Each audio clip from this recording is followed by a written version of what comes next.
আসসালামু আলাইকুম বন্ধুরা, আমি আবারও আপনাদের সামনে ভিডিও নিয়ে হাজির হয়েছি। আমার এক ভাই আমাকে কমেন্ট করলো যে আসলে 180 ডিগ্রি ব্যাপারে আপনার কীভাবে বডিটা মনে করেন যে আপনি মানে দাঁড়িয়ে কোন পজিশনে দাঁড়িয়ে কিভাবে আপনি শ্যুট করবেন বা এটা নিয়ে একটা ভিডিও করার জন্য, তাই আপনাদের সামনে আমি ভিডিও নিয়ে যে আবার হাজির হয়েছি। তো এর আগে আমি ভিডিও শুরু করার আগে আরেকটা বিষয় বলতে চাচ্ছি, আপনারা কেউ যদি আমার সাথে যোগাযোগ করেন অবশ্যই ফেসবুকের পেজের ইনবক্সে আপনারা আমার সাথে যোগাযোগ করবেন, বিডি স্লিংশট লিখে সার্চ করবেন, আমাদের ফেসবুক পেজ পেয়ে যাবেন। আর আরেকটা বিষয় হচ্ছে যে আপনারা যে অনেকে আমাকে মনে করেন যে হয়তো আমার উপরে মন খারাপ, কেননা অনেকে আমাকে নাম্বার দেন কিন্তু আসলে নাম্বারগুলো আমার হাত পর্যন্ত মানে আমি দেখতে পাই না। এই জন্য দেখতে পাই না, ইউটিউবে টোটালি আপনার নাম্বার দেওয়া ইউটিউবে মনে করেন যে টোটালি এটা মানা, এটা কমিউনিটি গাইডলাইনে অমান্য করা হয়। তো এই কারণে আপনারা যারা নাম্বার দেন এটা কিন্তু ইউটিউব অ্যালগোরিথম থেকে এগুলোকে মনে করেন যে রিমুভ করে দেওয়া হয়। এই নাম্বারগুলো আমাদের হাত পর্যন্ত আসে না, স্প্যাম মনে করেন যে আপনার কমেন্ট হয় এগুলা। তো যাই হোক, কেউ কোনো কিছু জানলে প্লিজ আপনাদের প্রতি রিকোয়েস্ট রইল, আপনারা ভিডিও কেমন লাগলো সেটা কমেন্ট করতে পারেন, কিন্তু কোনো কিছু কমেন্ট আর যদি কোনো কিছু জানবার চান তাহলে ফেসবুক পেজে ইনবক্সে কমেন্ট করবেন। তো চলুন আমরা আমাদের মূল কাজটা শুরু করি।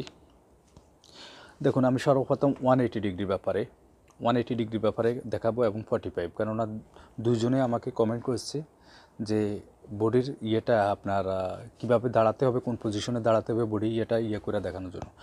দেখুন, আমি আপনাদেরকে দেখাচ্ছি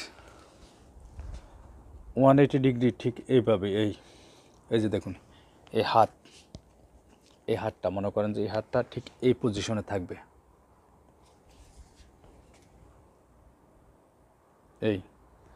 আর এই যে দেখুন ঠিক চোখের এখানে না, এই জয়েন্টে না, একটু নিচে এই ইয়েটা আপনার ধরতে হবে। আর আপনার ঠিক এই পজিশনে এবং আরেকটা বিষয় দেখুন, এটা কিন্তু টোটালি 7 সেন্টি। আমি 7 সেন্টিটার ব্যাপারে বলতেছি, আমার কাছে এখন বর্তমানে 8 সেন্টিটা নাই। এই যে এটা টান দিলে, যে রাবারটা টান দিলে এই দেখুন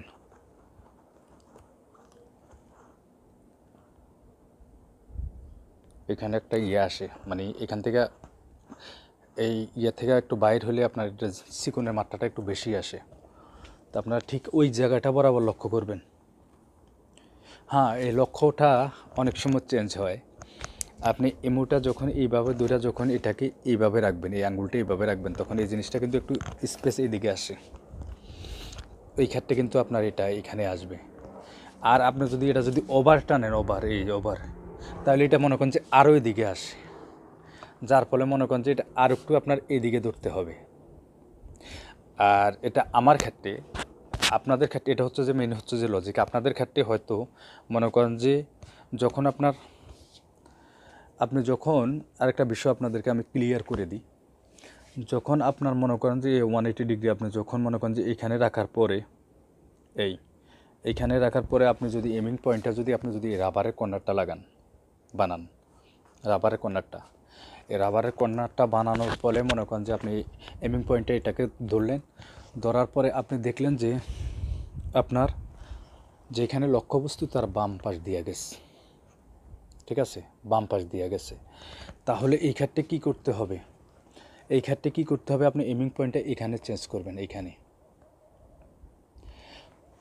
এই জায়গায় একটু এখানে চেঞ্জ করবেন। এই যে দেখুন, আমি এখান থেকে সেন্টার থেকে ধরলাম, এই জিনিসটা মনে করেন যে ওখানে এক জায়গায় যাইয়া এই জায়গাটায় গেল। হ্যাঁ, ঠিক আছে, আমি এমিং পয়েন্টটা এটা এখানে করলাম।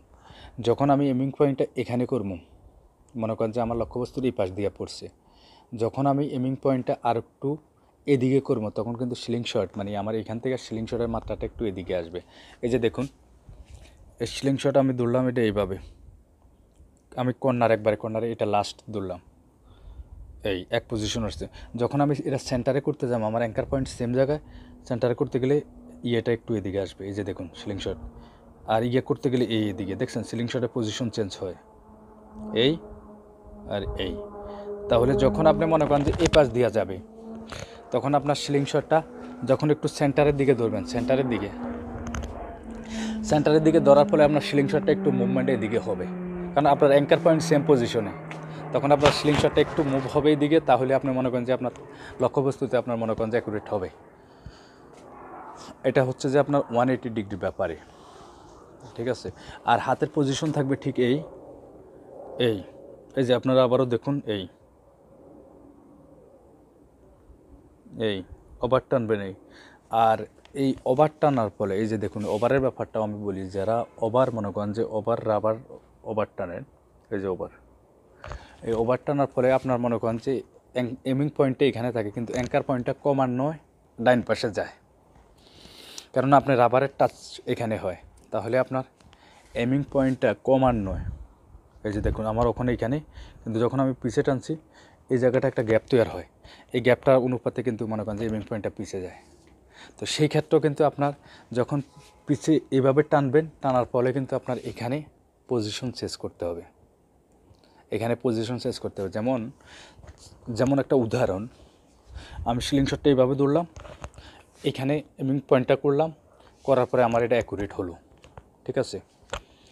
এই যে এইখানে সেন্টারে মনে করেন যে আমি এটা করলাম, করার পরে আমার অ্যাকুরেট হলো। যখন আমি এটাকে মনে করেন যে আর একটু টানার পরে এই যে অ্যাঙ্কার পয়েন্টটা একটু এদিকে গেছে, এদিকে যাওয়ার পরে আমার অ্যাডজাস্ট করতে হবে এখানে এমিং পয়েন্টে, সেটাকে আমি আর একটু এদিকে এমিং পয়েন্টটা করতে হবে, আর একটু এদিকে।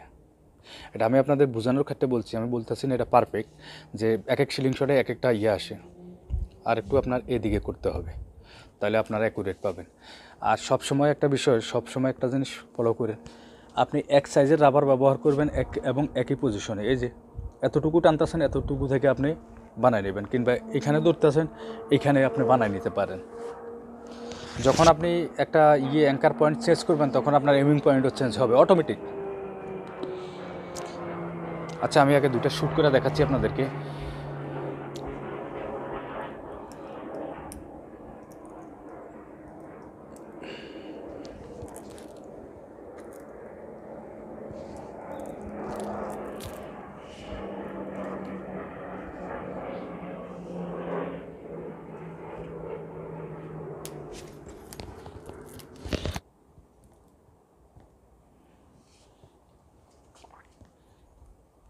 এই যে দেখুন,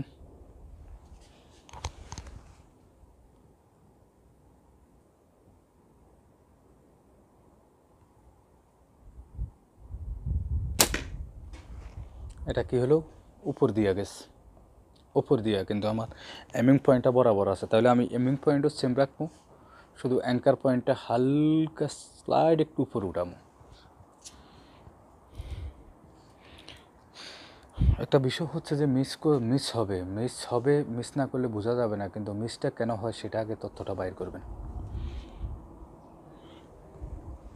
তাহলে মানে সবার জন্য এটা অতি ইজি হবে।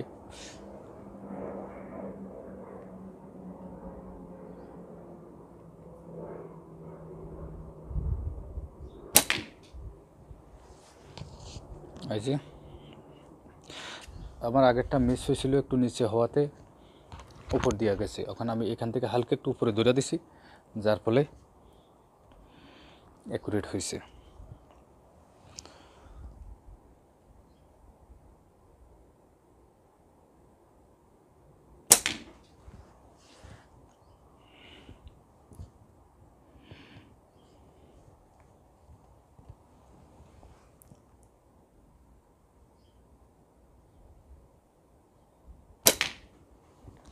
এই যে দেখুন, তিনটা শ্যুট করছি, তিনটা পারফেক্ট।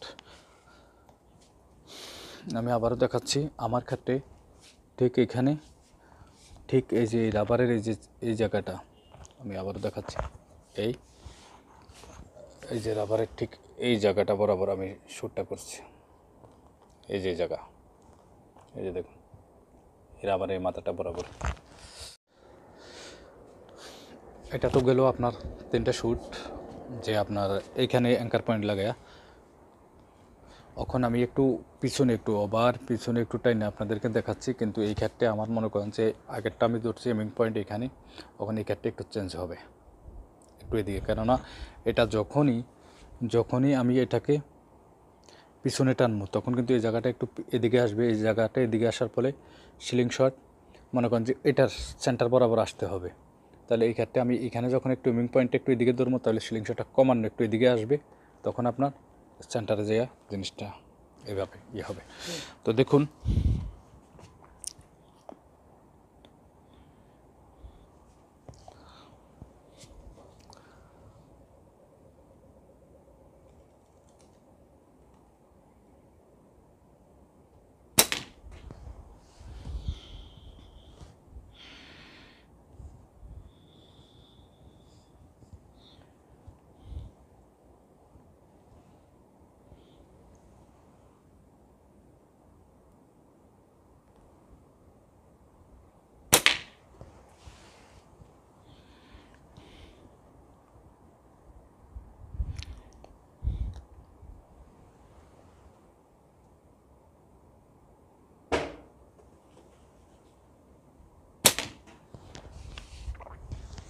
দেখছেন, এখন আমি যদি আমার আগের পজিশনে যেমন এটা পিছনে টানার পরে আগের এমিং পয়েন্টটা যদি আমি ধরে রাখতাম তাহলে এটা কন্টিনিউ আপনার টার্গেট পয়েন্টের এই পাশে পড়তো, মানে টার্গেটের ফেডের কন্টিনিউ মনে করেন যে ডান পাশে পড়তো। আসলে আমি ভাবছিলাম যে 45 ডিগ্রি নিয়ে ভিডিও বানাবো, হয়তো ভিডিওটা একটু বড় হয়ে গেছে, যার ফলে আমি 45 নিয়ে হয়তো আরেকদিন বানাবো। তবে আরেকটা বিষয় হলো যে একটা বিষয়, কেননা এখানে বুঝাইতে গিয়ে ভিডিওটা লম্বা হয়ে গেছে। তো যদি আপনাদেরকে বলতে গিয়ে যদি আপনারা যদি পরিপূর্ণভাবে কমপ্লিটলি যদি না বুঝেন তাহলে মনে করেন যে জিনিসটা মনে করেন যে পুরোপুরি সম্পূর্ণ হয় না, যার ফলে ভিডিওটা একটু লম্বা হলো। তো বন্ধুরা, ভিডিওটা কেমন লাগলো অবশ্যই জানাবেন। আর আপনাদের কোনো বিষয়ে কোনো শুটের বিষয়ে যদি জানবার থাকে অবশ্যই সেটা কমেন্ট করবেন, আমরা আপনাদের ওই অনুপাতে ভিডিও বানাই আপনাদেরকে উপহার দেওয়ার জন্য চেষ্টা করব। তো আমি আরেকটা বিষয় আপনাদেরকে আবারও বলি, কোনো কিছু জানবার চাইলে ফেসবুক পেজের ইনবক্সে কমেন্ট করুন। আর ভিডিও কেমন লাগলো সেটা আপনারা ইউটিউবে কমেন্ট করার সমস্যা নেই। তো বন্ধুরা, আজকের ভিডিও এ পর্যন্তই। পরবর্তী ভিডিও দেখার আমন্ত্রণ রইল। ওকে, আল্লাহ হাফেজ।